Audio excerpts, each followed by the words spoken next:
kapuso kaso sang leptospirosis sa Iloilo Province naglabot na sa 68 subong nga tuig, samtang 3 na ang ginbawian sang kabuhi. Ini ang gintutukan ni Zen Kilantang Sasa.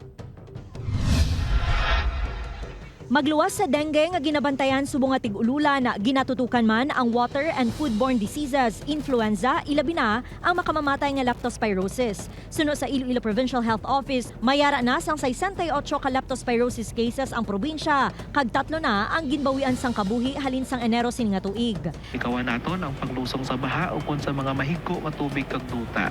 Kung hindi ini malikawan, pareha sa aton nga mga mangunguma, magamit gid pirmi sang butas kag gloves. Kag pagkatapos ninyo lusong, dapat hugasan sang habon kag tubig ang parte nga naglusong.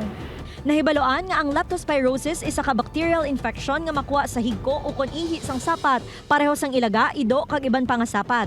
Mahimo nga makasulod ang bakterya sa lawas sang tao kung may contact sa infected nga tubig kag duta, ilabi na kung may pilas. Si Tatay Reynaldo nga masamiyara sa talamnan, ginasiguro sini nga nagapanghugas kag nagapaligo sa tion nga magpauli sa ilabalay, bangod hindi ini makasaho nga magsuksok sang botas.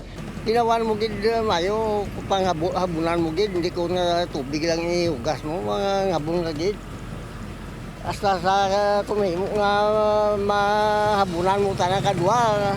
Gilayo naman nga magpakonsulta sa tion nga maka-eksperyensya sang simptomas kaangay sang hilanat, pagpanalakit sa lawas, kag sakit sa ulo, mahimo man nga makapangayo sang prophylaxis sa mga rural health unit.